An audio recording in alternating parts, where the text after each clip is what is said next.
nossa conversa é com o Marco André Nunes, diretor daquela companhia. Vou pedir para ele se apresentar um pouco, falar dos espetáculos que ele dirigiu e do trabalho dele como diretor, para a gente começar a nossa conversa. Eu comecei a dirigir formando uma companhia, né? Eu formei uma companhia para começar a dirigir, né? Porque já era um desejo meu, comecei como ator, enfim.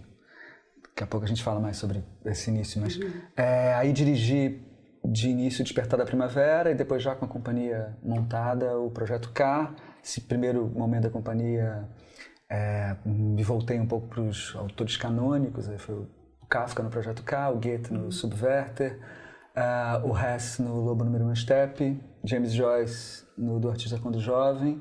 E no segundo momento da companhia comecei a trabalhar com uma liberdade muito maior de criação, né?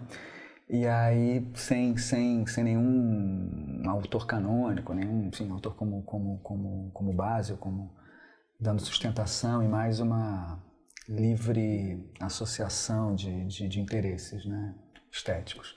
E aí o Outside, o David Bowie, o Cara de Cavalo, sobre o bandido e a obra do Hélio de Sica, Ed Pop, o mito do Édipo numa tragédia musical, num paralelo com o John Lennon, e agora recentemente lá Crísipo e Caranguejo Overdrive. No meio disso tudo também dirigi espetáculos que fui convidado para dirigir, né? O Ingrid, dois projetos com a Carolina Verguês, Ingrid e Mal Entendido, Camille. O Ingrid sobre a Ingrid Bittencourt, senadora colombiana, com o texto do Fidelis Fraga. Depois dirigi também o espetáculo da Júlia Spadatin, A Porta da Frente, e também um espetáculo Casa Não ao Vento, um espetáculo que foi vencedor de um concurso de dramaturgia do Banco do Brasil. Isso.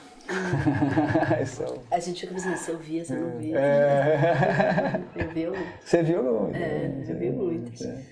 Queria que você conversasse um pouco com a gente sobre a sua formação como artista de teatro. Não só pensando assim, o que foi a sua formação, mas você é professor também, né? Sou. Se você pudesse falar sobre isso também, sua formação como artista e sua formação como professor, assim, a ideia de formação, né? Sim. Que é muito importante. A minha formação foi muito particular, assim, porque eu fui muito autodidata, assim, na verdade. Eu comecei como ator, eu fiz um tempo de tablado, estudei com alguns professores no tablado, fiz uns cursos livres na Cal, com a Ana Kfouri, o Moacir Góes, fiz um breve tempo na faculdade da cidade, com a ideia era uma coordenação da Bia Lessa na época, e no tablado eu fiz aula com o Ricardo Kozlowski, Bernardo Jablonski, enfim, o tablado, né, os cursos livres, né. Mas daí, enfim, um pouco de cada aula, claro, eu aprendi, assim, mas eu acho que muito mais isso para mim é a formação como ator. Agora, para mim a formação como diretor, eu acho que foi através dos grupos um pouco que eu participei. Eu acho que o tempo que eu passei na Companhia de Teatro Autônomo do Jefferson Miranda foi, para mim, eu acho que fundamental, assim, os anos que eu passei lá. Eu acho que o tablado que me deu bastante, que o tablado também de certa maneira, um trabalho de grupo, né? Porque, enfim, eu fiz lá umas 3 peças, assim, em sequência, infantis, muitas dirigidas ainda pela Clara, e era mais ou menos o mesmo elenco que fez todas elas, né? Uma boa parte era o mesmo elenco. Então também tive aí também uma vivência de grupo. Então, quando eu comecei a dirigir, claro que a primeira ideia era formar uma companhia, era juntar um grupo, né? Não havia outra, né? Enfim, não consegui pensar em nada diferente disso, assim. Então, assim, mas o meu mergulho em busca de uma linguagem como encenador e tudo, foi muito autodidata, mas eu acho que todos são também. Eu acho que isso não é uma particularidade minha. Eu acho que assim, muito do que de como a gente, enfim, aprende, acho que é muito vivendo, acho que tem claro, uma educação formal e tudo mais, nas universidades de teatro, em Rio, a Cal, etc. Mas tem também quando você se liga a algum diretor, você se liga a alguma companhia. Enfim, acho que isso te forma profundamente. Assim, eu me sinto muito formado, muito por mim e pelo meu contato com esse tempo que eu passei em grupos. Assim. Acho que isso foi muito, muito importante. Assim, a base. Eu acho que do que eu faço é o que nessa época... Porque teve um momento, quando eu comecei, esse é um momento também bacana para falar, né? Porque também não foi um projeto, né, da vida, assim, vou dirigir. Não tinha esse projeto. Não tinha esse projeto. Eu me interessava pela direção quando estava trabalhando com o Jefferson, eu me interessava pelo que ele estava fazendo, eu ficava perto dele, né? Era assim uma pessoa, né? Enfim, ele tinha o assistente dele, era mais um chato que ficava ali, né? Perguntando e dando algumas ideias e observando muito e vendo ele ensaiar os outros atores e pensando na concepção que ele tinha dos espetáculos e com outros diretores também, enfim, que eu achava mais interessantes, com que eu trabalhei, eu tinha essa aproximação. Mas não era um desejo, assim, não estou fazendo isso para dirigir em algum momento. Eu entrei, foi uma crise, assim, como ator, enfim, ali por volta do início dos anos 2000, assim, sei lá, que eu já estava, enfim, foi um momento que a companhia meio do Jefferson deu um tempo, o tablado também já não estava mais ligado, também não estava mais ligado a nenhum projeto estético que me interessasse. Eu estava, na verdade, esperando o telefone tocar, aqueles momentos que você fica ali meio esperando o telefone tocar, torcendo para ser legal, né? E nem sempre é. E aí, teve um momento que eu me vi assim, sabe quando você se vê fazendo uma peça infantil, vestido de garoto, chamando uma pessoa da sua idade professora, eu falei, algo... Todos nós, né? Tem esse momento, né? Passou por isso, né? Aí eu falei, aí entrei meio uma crise terrível e, né, eu falei, não posso continuar desse jeito, assim, né? Senão, porque comecei a fazer isso, né? E aí eu comecei a pensar em montar um grupo. Aí busquei, eu já comecei a dar aula nesse mesmo momento, acho que a aula nesse sentido, agora entrando no final da pergunta sobre né, minha história como professor, eu comecei a dar aula mais ou menos nesse mesmo momento. Aí sim, acho que a aula, quando eu comecei a dar aula, eu já comecei a pensar em dirigir. E aí eu comecei a dar aula, juntei, e fui nos 2 primeiros anos de aula, fui juntando alunos que eu achei, enfim, que se conectaram mais comigo, que eu achei que tinha ali uma possibilidade de trabalhar com eles, enfim, para além dali da aula. E aí juntei esse grupo, comecei a trabalhar com eles uma vez por semana, numa sala emprestada da Unirio, e lá fiquei assim um tempo. Aí sim, eu comecei não que a aula que eu estava dando não tinha nada a ver com o trabalho que eu estava fazendo com esses meninos. Era muito distinto, assim. Eu dava uma aula meio que um pouco tradicional, uma partida de tudo que eu aprendi no tablado, em outros lugares. E o que eu trabalhava com eles, aí sim, já era um caminho estético. Eu já comecei a perceber que eu estava em busca de alguma coisa particular, alguma coisa própria, alguma coisa que depois veio se transformar numa proposta de encenador, de encenação. Legal. Sua escolha, então, tem uma relação, né, com o fato de você dar aula, a escolha pela direção. Tem, fundamental. As primeiras peças que eu dirigi foi com minhas turmas de colégio, que eu dava aula. O primeiro contato meu com o Renatinho, não eu como ator, ele como iluminador, mas ele iluminando o espetáculo meu foi espetáculo de colégio. Que eu tive a ousadia de chamar o cara para dirigir um espetáculo de colégio, né? E a loucura maior é ele ter topado. Legal. É o Renato, né? Que ele já era o Renato Machado. E, convidei, e o cara topou fazer, e foi lá pro Santo Agostinho, mexeu, fez uma luz pra mim lá, enfim. Legal.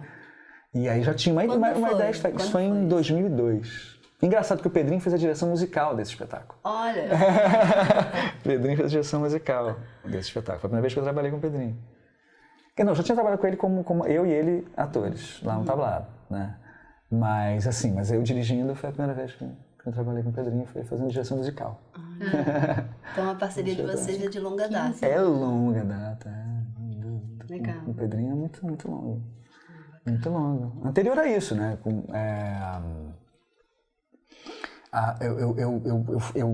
Quando eu fazia as peças infantis, Pedrinho é filho da Cacá, que é sobrinho neta da Maria Clara Machado. Então, quando a Clara estava dirigindo, ou o Cacá estava dirigindo, e eu estava em cena, o Pedrinho era adolescente e tal, e ia assistir os ensaios. Acho que não tinha muito quem deixar, levava ele lá para assistir os ensaios. E aí eu ficava sempre conversando muito com ele e sempre perguntava um pouco para ele, porque para mim ele é uma referência de público. De público interessado ali no que eu estava fazendo. Aí eu ficava perguntando para ele, o que você acha? Como é que eu tô indo? Dá para melhorar alguma coisa? Você tá gostando? E aí ele estava sempre gostando, mas eventualmente ele falava alguma coisa. Que ótimo. Aí eu ficava instigando ele a falar alguma coisa. Mas naquela cena, o que você acha? Acho que você tá achando engraçado? E, enfim, foi assim que começou a minha relação com o Pedrinho. Ele criticando o meu trabalho. Tá vendo? E o grupo, assim, a formação daquela companhia, como é que rolou? Bem, veio desse grupo inicial, que eu, enfim, dos alunos, veio desse grupo. Eu fiquei trabalhando com esse grupo durante 3 anos, final de 2001, 2002, 2003, em 2004 eu fiz o Despertar da Primavera. Então eu fiquei 2 anos e meio trabalhando com esse grupo. E aí eu comecei a pensar, eu já tinha essa ideia de pegar um texto, de pegar um universo e criar um espetáculo a partir de um universo com uma dramaturgia própria. Eu já tinha esse desejo, mas não me sentia preparado para executá-lo. Assim. Não me sentia muito preparado, então tinha uma ideia. Eu lembro de fazer alguma coisa com a Jovem Guarda, porque na época a parte disso acabou indo para esse universo pop que eu depois comecei a trabalhar. Enfim, acho que nada fica perdido. Mas já tinha uma ideia de trabalhar com a Jovem Guarda, porque achava que aqueles elementos ali da Jovem Guarda, cada um era um tipo diferente e tal, o Tremendão, a Vanderleia. Achei que ali falava muito do Brasil, assim, falava muito do que a gente é hoje, assim, né? Não é todo que o Roberto é nosso rei e tal. Então acho que aquilo dizia muito do que a gente estava, pelo menos do que eu sentia que estávamos vivendo em 2003, 2002. Eu sentia que aquilo ali era muito pertinente, assim. E daí eu comecei a trabalhar isso, mas não sabia muito, enfim, ainda não tinha um dramaturgo ali para trabalhar, isso não conseguiu evoluir muito. Aí eu pensei, falei, poxa, eu estou trabalhando, dei aula, trabalho comecei com meus alunos, fazer o clássico das aulas de teatro. Vou fazer um clássico. Eu fiz o espetáculo. Todo mundo fez, entendeu? Vou fazer o clássico, não vou fugir. Vou fazer o clássico, vou fazer o Despertar da Primavera. Aí peguei o Despertar da Primavera, que fiquei trabalhando 1 ano, o Despertar da Primavera, e conseguimos uma pauta no Glaucio Gil, sem dinheiro algum, né, numa penúria franciscana. Aí eu não tinha Fernando Melo da Costa, porque essa equipe, enfim, eu acho que o teatro tem algo de uma família que é um negócio imenso, assim. Porque o Fernando Melo da Costa também estava fazendo um cenário para mim de graça, o Renatinho Machado estava fazendo um para mim de graça, sabe? Então, assim, você fala, tô aí, tô com um projeto, eles acreditam em você, as pessoas vão fazendo. Acho que isso é lindo demais. E todos eles vieram fazer, eu chamei e eles foram. Então o Fernando fez um cenário lindo para mim, só que não tinha um tostão. E aí, para fazer, e não fiz o cenário. Ele tinha um programa de computador, assim, ele me mostrou, ele tinha inaugurado o programa comigo. Então ele me mostrou, assim, sabe, 3D, não sei lá o que era aquilo, mas sei que andava, via o cenário de vários ângulos diferentes, assim, uma coisa linda. E eu não pude fazer, porque não tinha dinheiro para fazer. Aí eu fiz sem nada, só com a iluminação do Renato, e os atores não tinham nem, sapato, né?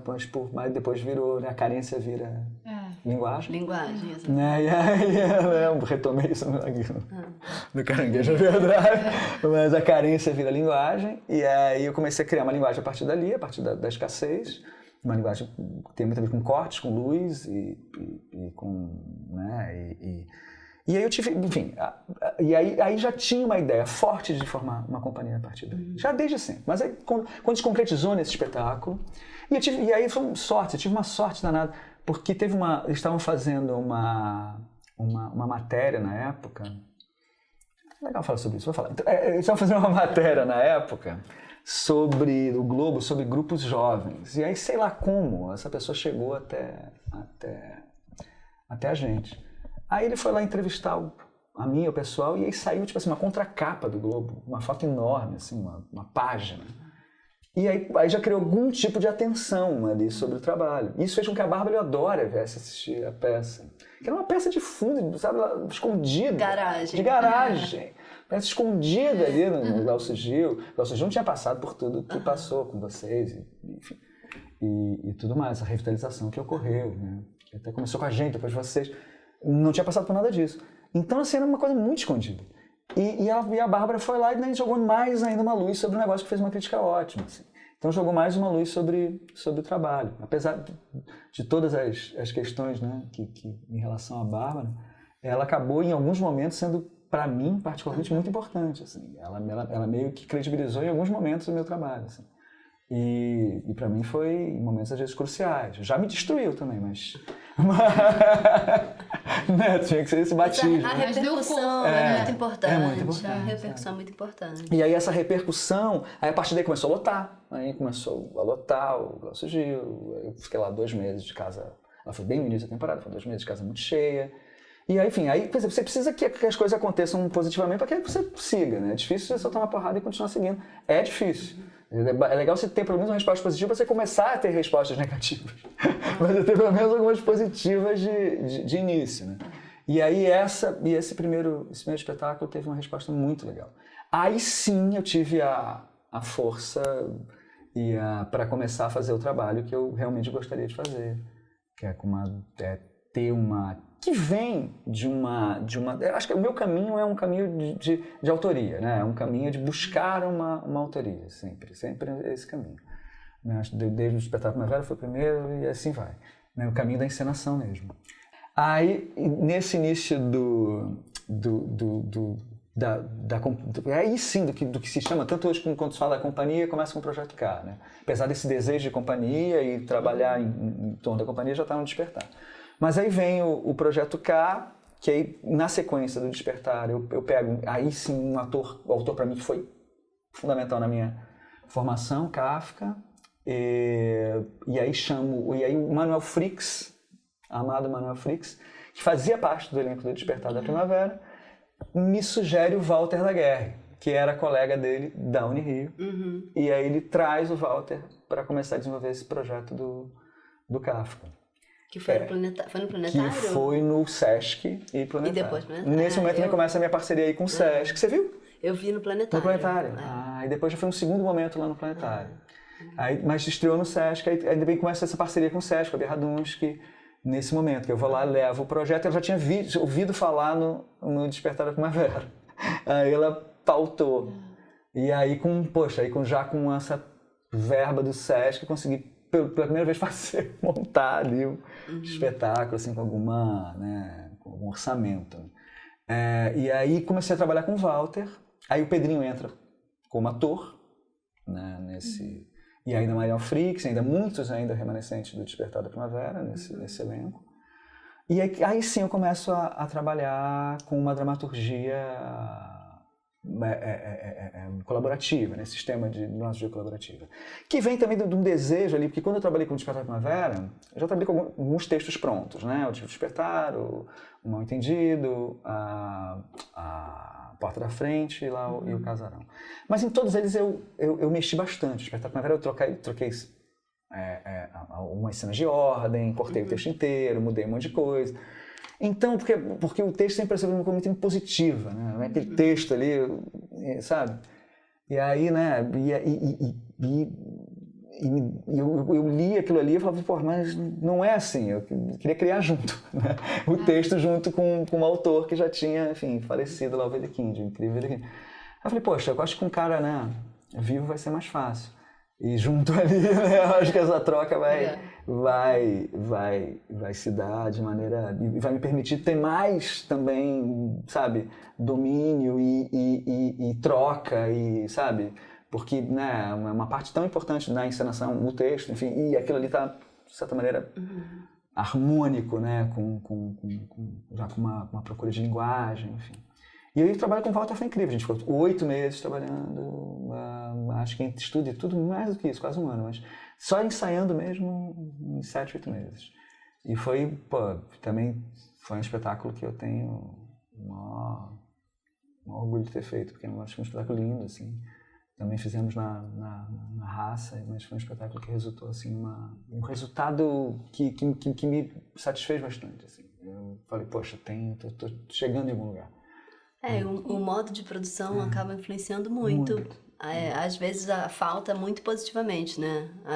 As ausências acabam influenciando. É linguagem. Porque para você lidar com a dureza das ausências... você cria com o que tem. Você cria com o que tem. Você tem que transformar isso numa linguagem. Não dá para eu ficar ainda imaginando que ali poderia ter aquilo. Não tem.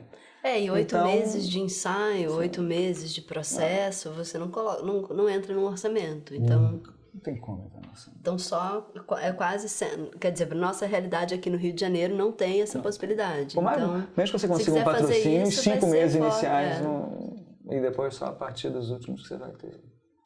Vai ser fora do orçamento do projeto. Então, mas essa dinâmica de teatro de grupo, que é muito característica aqui do Rio também, né? Assim, né, tem sempre uma história sem orçamento e depois tem os projetos patrocinados e tal, e essa dinâmica promíscua, assim, é que eu acho que forma a ideia de teatro de grupo no Rio, né, que eu acho muito bacana, eu acho muito fértil, assim, isso de, né, ninguém é de ninguém, né? Você tá trabalhando com um elenco e aí na próxima peça você quer ter aquele mesmo elenco, mas não vai rolar, porque você, né, uns estão trabalhando com outros diretores, outros estão fazendo outro projeto, né? Assim, eu acho que aqui a gente identifica parcerias, né?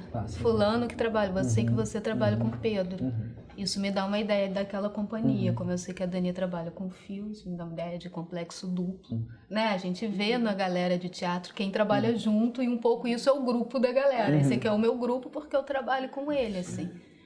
Você fala, as minhas parcerias estavam ali na espreita, eu tinha um desejo de um grupo, de repente eu já estava, porque eu já estava trabalhando com aquelas pessoas alguns projetos, então o grupo já estava ali, e aí o jornal materializa, sei lá, uma coisa que já está ali, mas já está ali, né, e meio que é um grupo se dando conta, eu vou me dando conta que eu sou um grupo e uma vontade de ser grupo. Acho que isso tem a ver com o Rio. Né? Se for olhar retrospectivamente para muitos trabalhos, se for olhar as fichas técnicas, né, de peças assim, que são de diretor, você vai ver que a ficha técnica, assim, cenografia, iluminação, figurino, produção, continua mesmo. Continua mesmo. Sempre. Isso constitui um grupo também, porque existe uma ideia geral de que grupo de teatro é grupo de atores, né? São os mesmos atores em torno de um diretor. E isso só é possível ou quando você não tem absolutamente dinheiro nenhum, ou quando tem dinheiro para isso. Porque com a nossa lógica de produção, que é dinheiro para montagem, né, isso simplesmente não funciona. E o trabalho com os colaboradores, como por exemplo você e o Renato, né? Você e o Renato Machado têm uma parceria tanto quanto você e o Pedro. Tanto quanto. Né? E a gente às vezes não associa parte o Estorino, né? Acho que esse... Não é secundária, essa equipe técnica, não é secundária absolutamente. Claro que me associam sempre ao Pedro, porque é uma parceria muito forte. Mas o meu trabalho estético passa necessariamente pelo Renato Machado e de alguns anos para cá com o Felipe Storino. Acho que não tem como dissociar, assim eu criei uma minha linguagem, enfim, perseguida e conquistada, enfim, tem muito do que eu desenvolvi com o Renato Machado. Assim. Ele me ajudou muito. Ele fez todas as luzes que eu fiz até hoje. Aí também foi uma sorte, porque até nos projetos em que não eram meus, ele já estava. Os que eu pude colocar, eu coloquei. E nos que eu não tinha nem mais como colocar, porque o projeto já estava andando, ele já estava lá. Então foi uma... Nossa. Uma sorte. Eu só trabalhei com ele, então assim, não tem como. Entendeu? O trabalho dele não influenciar o meu e a gente não tem uma enfim, não tá lá a linguagem que eu desenvolvo, não ter parte dele, né? Assim como também o Felipe Storino, né? Porque Pedro já estava há mais tempo, né? Pedro já está como ator desde do Projeto K. Desde o tablado, desde o tablado. Desde a segunda infância, desde a ancestralidade, né? Já estávamos aí na pré-história. Mas quando ele assume o papel de dramaturgo da companhia, foi junto com a entrada do Felipe Storino, que é no Artista Quando Jovem. É junto com a entrada do Felipe Storino, então, assim, o trabalho desenvolvido com os dois, a linguagem desenvolvida com os dois, porque antes era um outro diretor musical, o Diogo Armed, que tem uma outra pegada. A Armed é muito mais da música contemporânea, eletroacústica, é uma outra pegada. Ele é maestro e tudo mais, é um cara incrível. Mas ele foi justamente ser maestro em Nova York e eu fiquei... Né, sem um diretor musical. Aí me indicaram justamente o Felipe, que estava trabalhando na época com o Jefferson, aí liga Jefferson, enfim, acaba, né, forma uma ideia boa.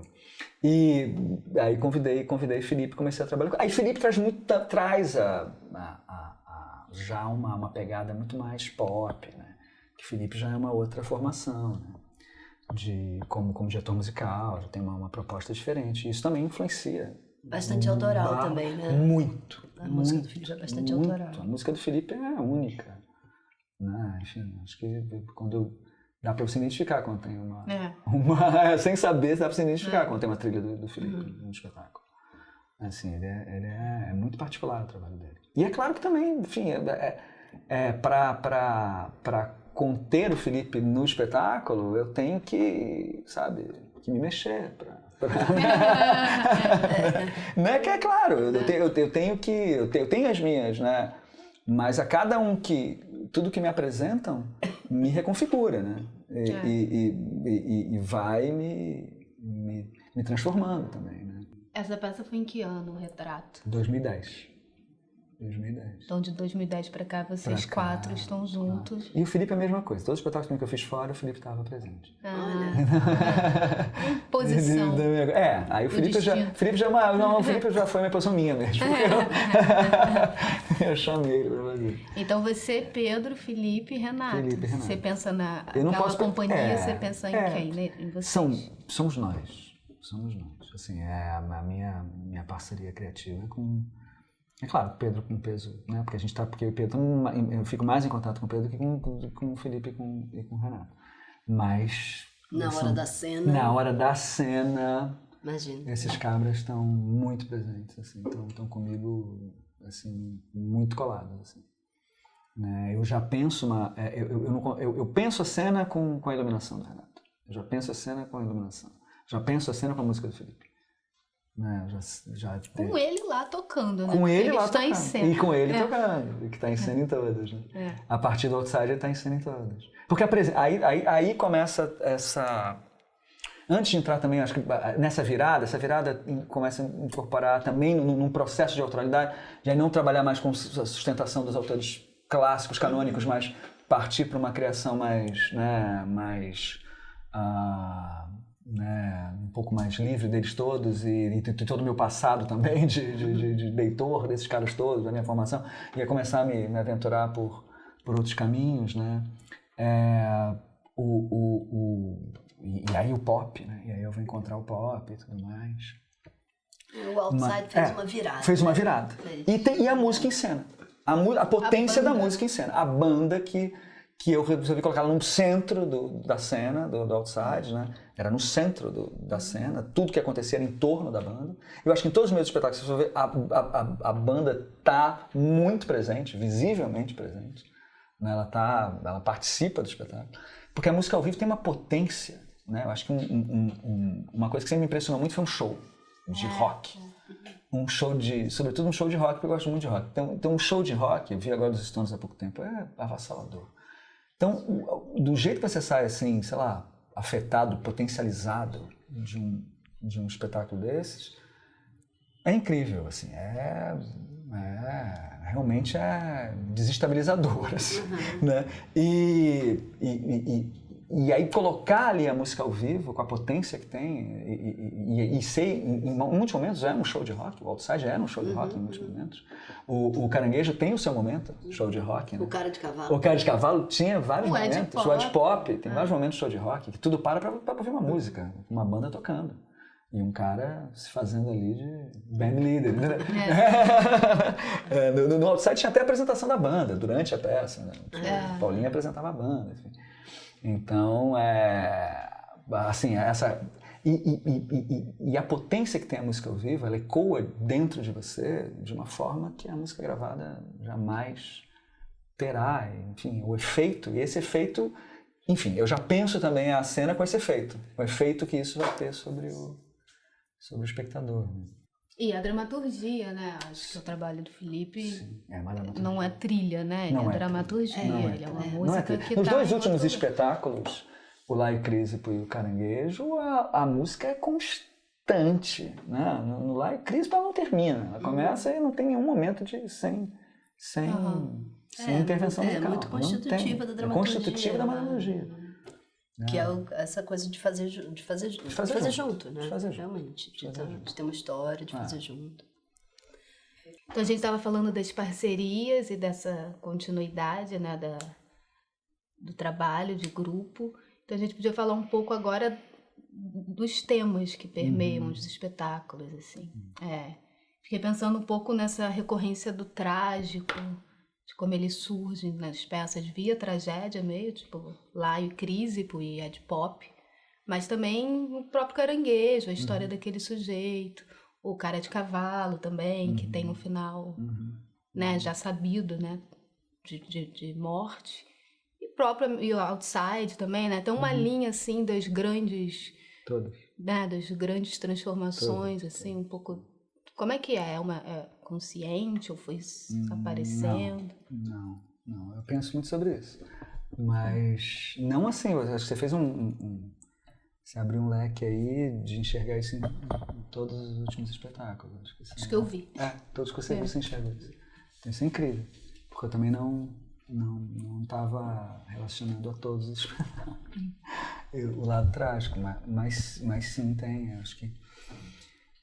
Eu acho sempre assim, é porque eu penso muito que os meus espetáculos são meio espetáculos, sei lá, que estão ligados à minha infância.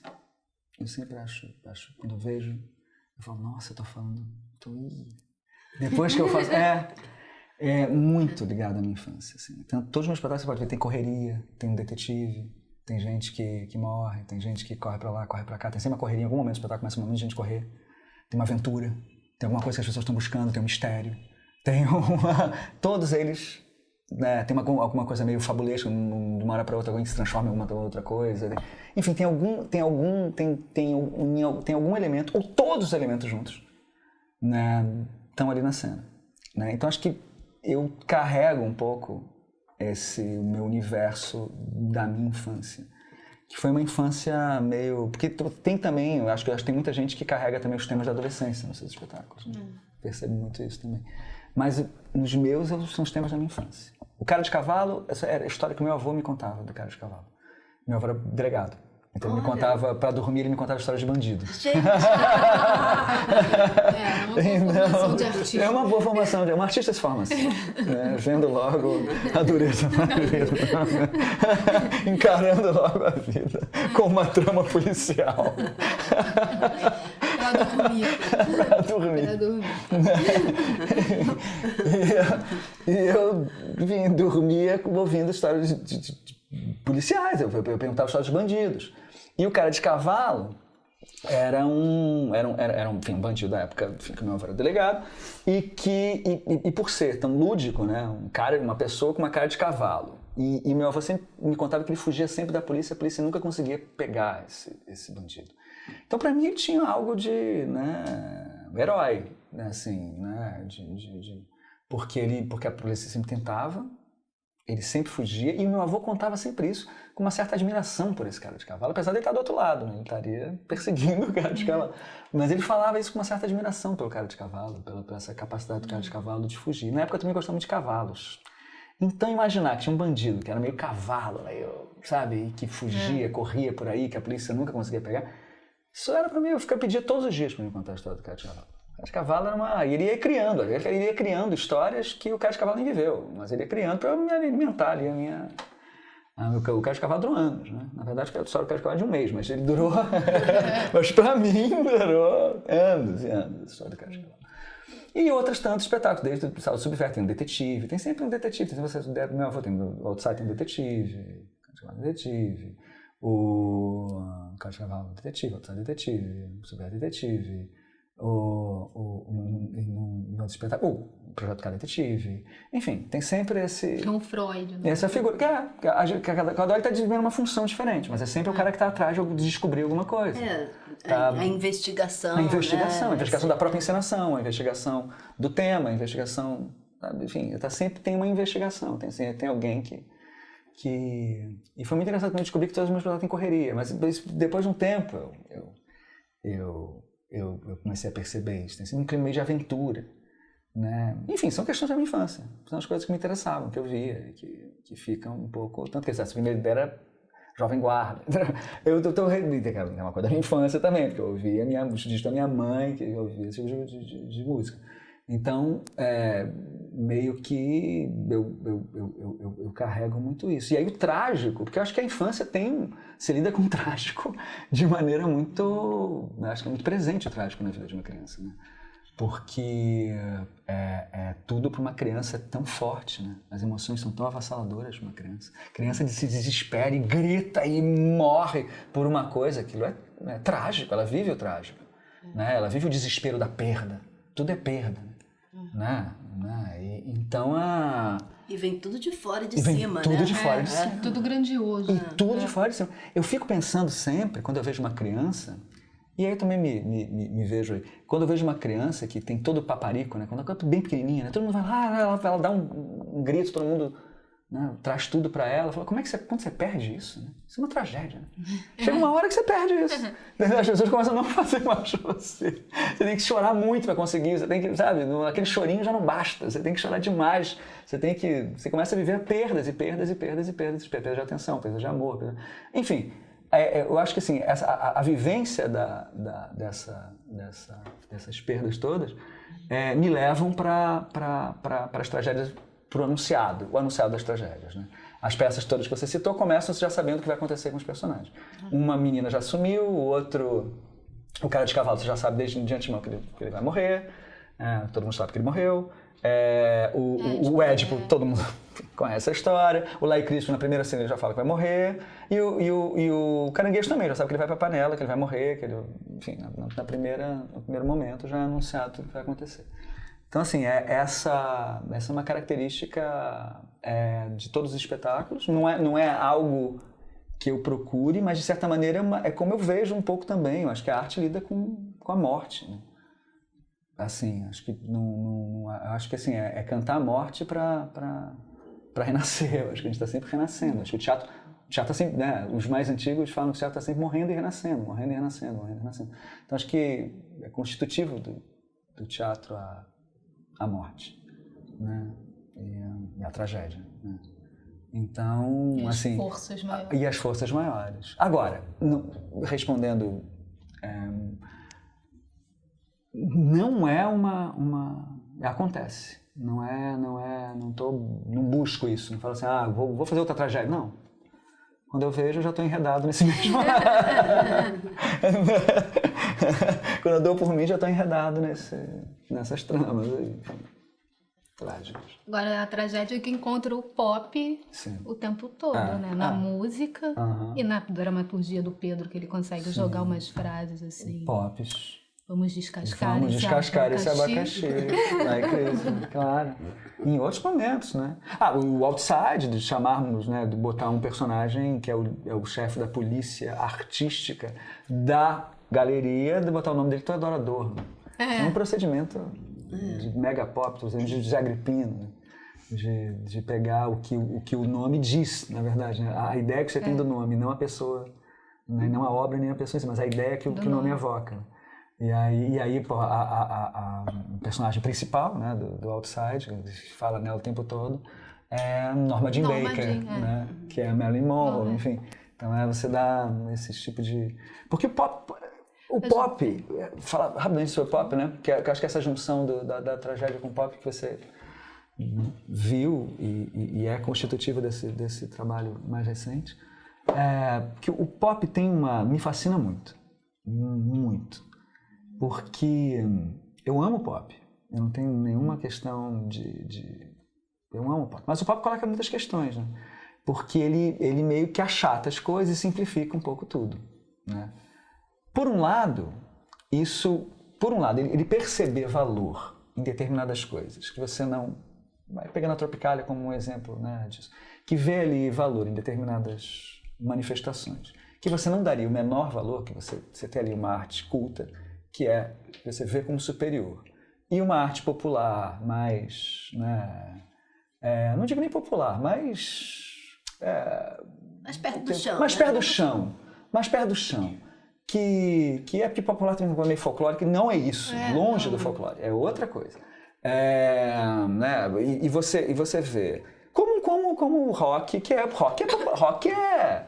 hoje é tão engraçado hoje ver o rock ser visto como uma coisa cult e não sei o quê. Rock é um troço muito popular, né? Um troço muito de segunda linha, né? Sempre foi um troço muito de segunda linha, assim. Né? Aí Beatles é quase uma sinfonia hoje em dia, né? Mas aí você fica pensando, então tudo piorou tanto, né? Mas não piorou, mas é esse achatamento, né?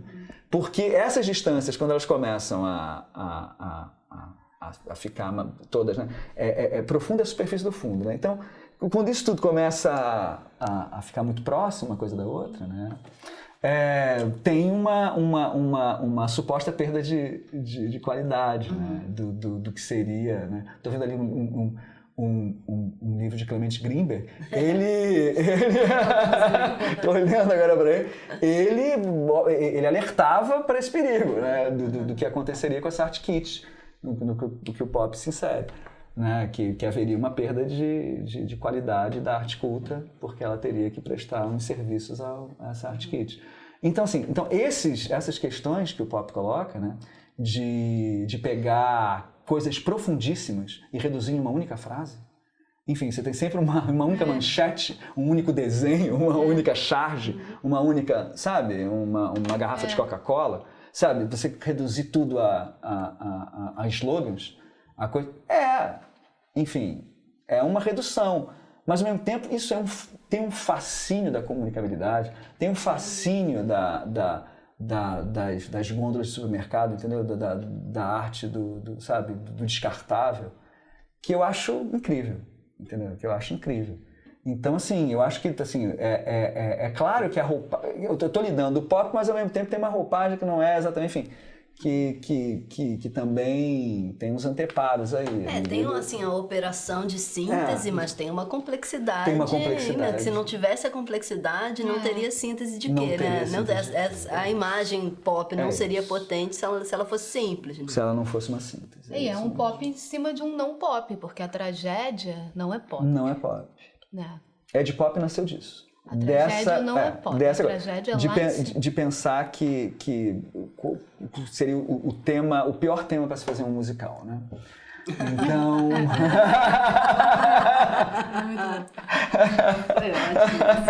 O pior tema para se fazer um musical. Aí, bem, é uma tragédia. E se fizesse uma tragédia, que tragédia seria? Édipo. Aí eu tive a cara de pau de falar, né? Ed Pop, uma piada, né? Mas aí, enfim, esse nome ficou, essa ideia ficou, e aí virou um espetáculo. Porque aí depois, assim, ele é o mais pop. Porque Freud popificou. Então ele é mega pop, ele já virou novela. Ed Pop é sobre o pop, né? É um espetáculo sobre o pop, né? Basicamente é um espetáculo sobre o pop. O cara virou novela, entendeu? Vera Fischer é Jocasta, outra é Édipo. Você fala Édipo aqui sem menor rigor. Você fala Édipo, qualquer relação aí que tem a mãe envolvida, você fala Édipo sem menor rigor teórico, entendeu? E você usa, entendeu? Você solta isso. E John Lennon, então eu botei John Lennon, de botar John Lennon, né? Eu botei John Lennon na história, porque John Lennon tinha uma relação com a mãe, fez, né? Enfim, é o mais edipiano dos ídolos pop. Enfim, então acho que tem Clement Greenberg no espetáculo, no Ed Pop, né? Enfim, acho que o Ed Pop, sim, foi um espetáculo trágico Tem e sobre Freud. pop. E tem o Freud. Que é trágico. Que é trágico. Que é trágico. Que é trágico, né? Totalmente, ele nos neurotizou, né? O Freud. Porque quando ele trouxe... Essa é uma ideia interessante sobre o Freud. E quando ele trouxe o Édipo, né? Quando ele deu luz ao mito, ele jogou uma maldição sobre a gente terrível, né? Agora a gente não consegue escapar disso nunca mais, né? Acho que se ele não tivesse falado sobre isso, acho que a gente talvez nem vivesse esse... Eu precisava saber que isso existia, entendeu? Tinha aquela peça lá. Mas e a relação, desculpa, Não, te vai. interromper. Nesse sentido, assim, a relação entre a dramaturgia e a encenação é muito entrelaçada, né? Assim como a gente tinha falado antes, né? Da linguagem mesma da encenação, do seu trabalho como diretor, com a parceria com o Renato, como iluminador, né? E como a dramaturgia do Pedro também é muito colada na música do Felipe, né? E essa relação entre a dramaturgia e a encenação, porque às vezes é difícil, assim, quando é o dramaturgo encenador, é mais fácil de perceber o quanto as coisas são inseparáveis. Mas quando tem dois nomes, a gente pensa duas categorias. Sim. Mas o trabalho, na verdade, assim, quando a gente pensa na dramaturgia sem ser né, texto no sentido de diálogo, mas quando a gente pensa na dramaturgia no sentido mais amplo, ela vira encenação. Sim. Né? E eu queria ver como é pra você essa... É uma pergunta muito interessante e difícil de precisar, porque o meu trabalho com o Pedro, com o Walter, era de um tipo, com o Pedro foi desenvolvendo de outras formas, mas é um trabalho que vai também assumindo através do tempo, tendo características próprias em cada trabalho. Como a companhia é vista como a minha parceria com o Pedro, sobretudo, então acho que essa questão de como é que... outro dia me perguntaram exatamente qual é o limite, né? Qual é E é tão particular em cada trabalho. Talvez seja interessante aqui eu falar sobre um trabalho. Então eu vou falar sobre o Caranguejo Overdrive um pouco. E aí a gente pode também, a partir daí, né, imaginar algumas ideias sobre esse trabalho meu com o Pedro. Né? Como começou esse trabalho?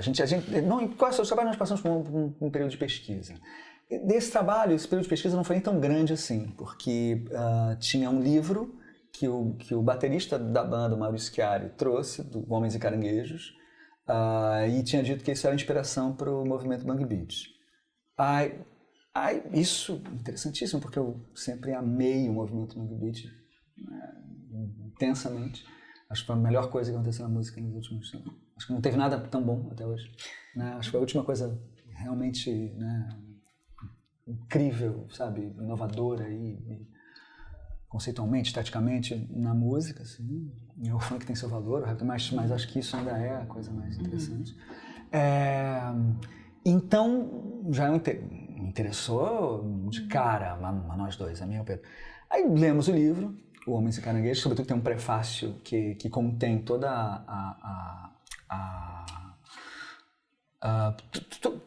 todo o estudo do José de Castro, né, que ele desenvolveu no Geopolítica da Fome, no Geografia da Fome. Ali ele meio que criou um romance para passar as suas ideias, para apresentar as suas ideias.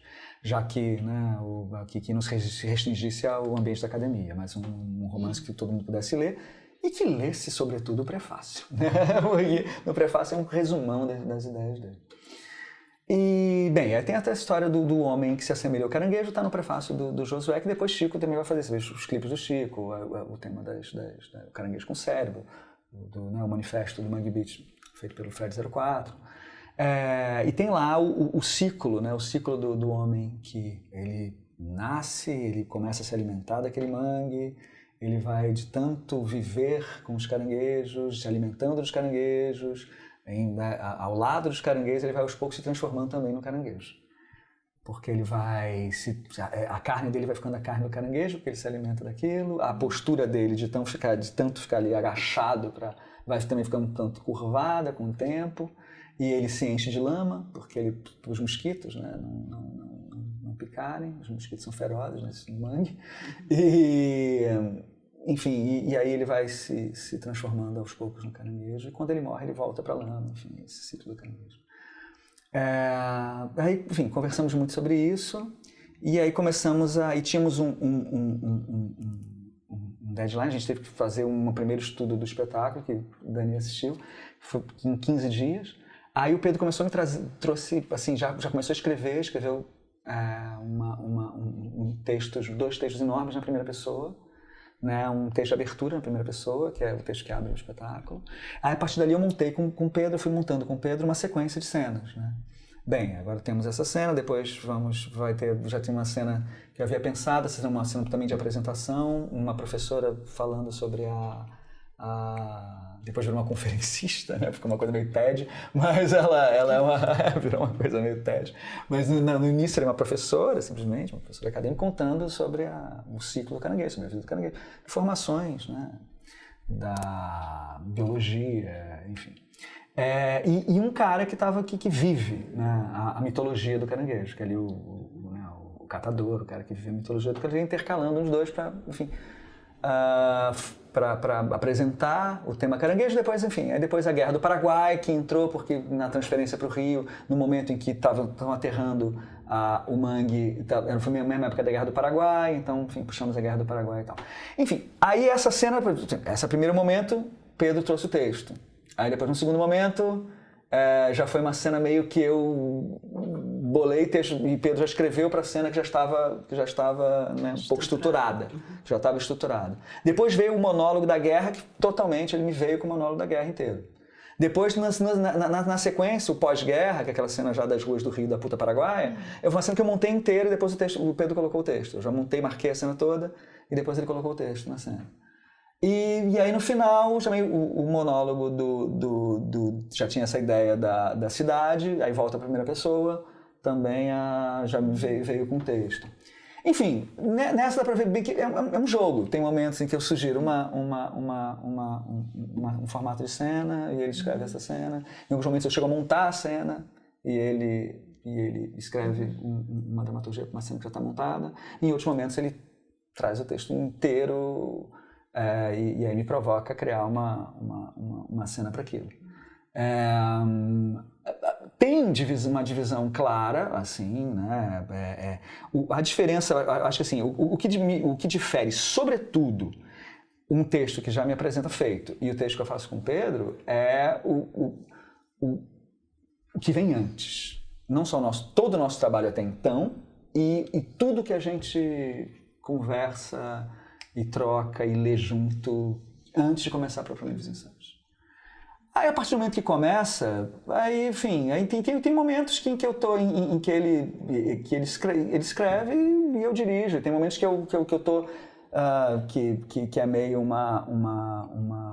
essa encenação, que eu crio uma cena, entendeu? E eu vou meio que montando um troço, ele vai dando fala a esse troço que eu estou montando.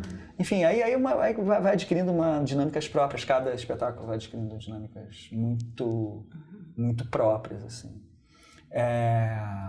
Então, assim, mas talvez o Cara de Cavalo tenha sido um dos últimos espetáculos em que muitas formas diferentes foram sendo... Aquela forma do Cara de Cavalo, do caranguejo, os bichos sempre misturam. Aquela forma do caranguejo, da baia no meio e toda Um dia eu pensei isso a partir dos primeiros textos. Eu comecei eu penso muito, antes de tudo, no espaço, né? No acontecimento como uma inscrição no tempo e no espaço. Eu sempre penso em tempo e espaço. O tempo em que cada coisa vai durar e o espaço em que aquilo tudo vai acontecer. Essas são as minhas primeiras...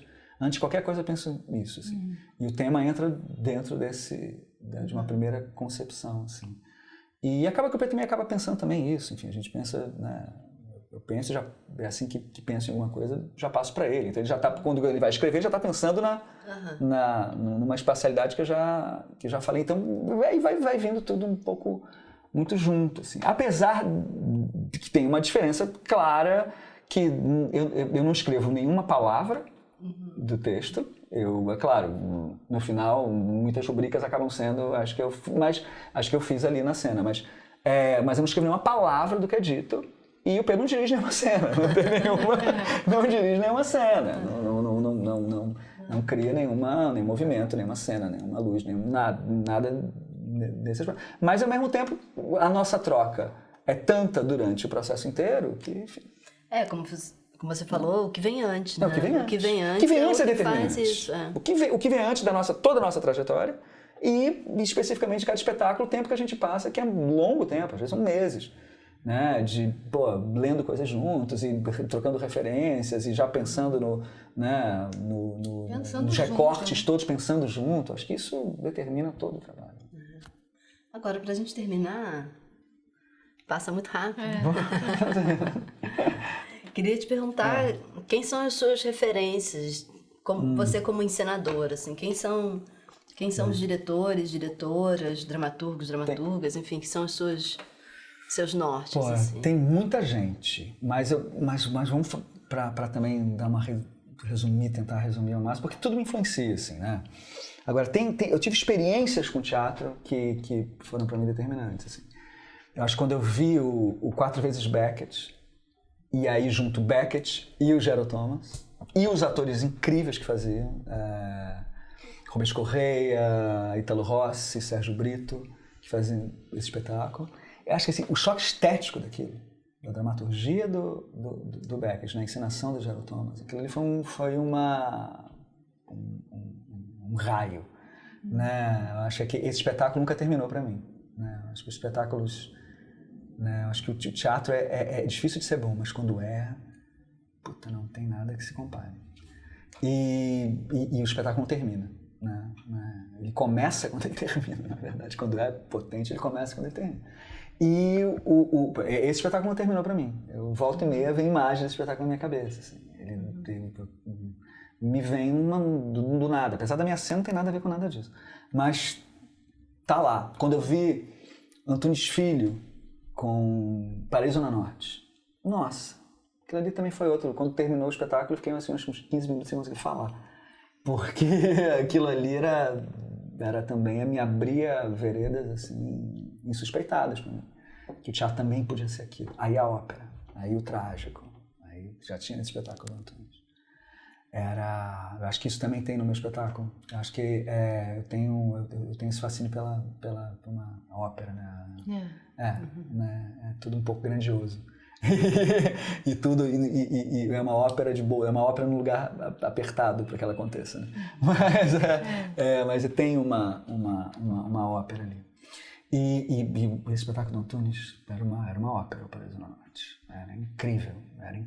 O que ele conseguiu extrair do Nelson ali, com essas relações junguianas que o Antunes pesquisou, enfim. Depois é que eu vim pensar sobre isso. Mas ali é um espetáculo que não terminou para mim. Acho que de espetáculos que eu vi, acho que esses 2 espetáculos... Claro, tudo que eu li sobre o Bob Wilson me influenciou, entendeu? Acho que o que eu imagino do Bob Wilson vai ser muito melhor do que qualquer coisa que eu veja do Bob Wilson. Apesar do que eu tenho visto, eu também gostei bastante, mas o que eu li, entendeu? Sobre o trabalho dele, sobre Ice on the Beach, sobre... Eu tenho fascínio pela direção, na verdade, né? Eu tenho fascínio pelo trabalho dos diretores e dos diretores clássicos, né? Tudo que eu li sobre sei lá, as encenações do Barrault, da Ariane Mousquin, do Peter Brook, de todos os clássicos, né? Todos os clássicos. Tudo que eu li sobre... O Peter Brook viu alguma coisa, mas várias montagens clássicas, né? Todos os registros sobre as montagens clássicas de todos esses diretores. Porque assim, eu acho que os grandes saltos do teatro vêm desses encenadores, né? Quando eles se apropriam ali da cena e vão, né? Essa sutil diferença entre o diretor e o encenador, né? Essa nuance entre o diretor e o encenador. Essa nuance. Que eu acho que esses encenadores, eu um pouco me incluo nesse rol aí dos encenadores, apesar de ninguém na ficha técnica mais usar esse termo encenador, e também eu não acho legal. Engraçado, eu às vezes uso aleatoriamente, porque né, só pra gente lembrar que tem os dois, porque na verdade se tornou um pouco, não tem mais a distinção que tinha, né? Essa distinção, mas eu acabo usando um pouco isso, enfim, um pouco porque eu acho que o diretor não tem uma preocupação com uma linguagem própria, não necessariamente. Ele um pouco, ele interpreta aquela obra ali que ele está e essa comunicação com o público. Acho que o encenador ele tem uma preocupação em estabelecer uma linguagem e um pouco as obras que ele vai fazendo vão a reboque no desenvolvimento de uma linguagem, entendeu? Então, e diretor assim, tem diretor de marketing, o diretor do banco, tem, né? E o encenador é mais... Então, é o nosso termo. Então, eu sou muito, assim, me fascina muito o trabalho dos encenadores, dos diretores, enfim. Eu acho que, enfim, se for pegar, né, o Stanislavski é um encenador, né, Meyerhold é um encenador, você pega todos os aqui para o Brasil, Zimbinski, primeiro, né, primeira grande, né, revolução, depois Zé Celso, Rei da Vela, depois Antunes, Macunaíma, depois Gerald, 4 vezes Beckett. Enfim, você vai pegar os grandes, né, tremores, né, de terra da cena brasileira, então, os encenadores, né? Enfim, então acho que são heróis, assim, pra mim, essa galera, assim. Então, tem essa... E tem muita referência no cinema e na música, né? David Bowie, não à toa, é uma referência imensa pra mim, imensa, né? E vários diretores de cinema. David Lynch, durante muito tempo, foi uma influência imensa para mim. Assim. Legal. E as narrativas, né? Você está falando do que você leu sobre, não necessariamente viu, imaginei, mas essas narrativas dos grandes espetáculos, elas são muito formadoras da nossa ideia de teatro, né? A gente tem ideias de espetáculos que a gente não viu, né? E que são marcantes para a gente. Mesmo que a gente veja em vídeo, é só um registro. E a narrativa de quem viu, às vezes é muito mais autêntica e dá muito mais a experiência daquilo do que um registro em vídeo ou em foto, né? Sim. Eu acho que, fora essas experiências que eu relatei aqui, eu acho que a maioria dos espetáculos que me influenciaram, eu li sobre eles. Eu não vi. Eu li sobre todos eles. E criei todos esses espetáculos, né? Fui criando esses espetáculos. Porque acho que pro diretor, porque o texto vai ficar. Até a trilha sonora dá pra você gravar um CD e, quem sabe, guardar para a posteridade. Agora, o diretor, o trabalho dele só tem esses registros que a gente sabe que não fazem... Não dão conta. Não dão conta do evento, não dão conta daquele evento. E a memória do público. Alguns relatos, se eu por acaso escrever alguma coisa um dia sobre a minha encenação, talvez isso fique. Isso é bem bom, né? Sabe, escrever alguma coisa, uns cadernos de direção, talvez fique em algum lugar, e sei lá, e ter algumas ideias, entendeu? E a memória de quem fez também o espetáculo, né? De quem fez e pode em algum momento falar sobre ele. Fala isso. Então o que fica acho que a narrativa no papel. E aí, né, essa narrativa crítica é fundamental, porque se alguém daqui a, sei lá, 15 anos quiser lembrar que foi o Caranguejo Overdrive, vai, se não tivermos em cartaz. Se não uma ocupação. Se não voltar, né? Aquele espetáculo nunca para de voltar.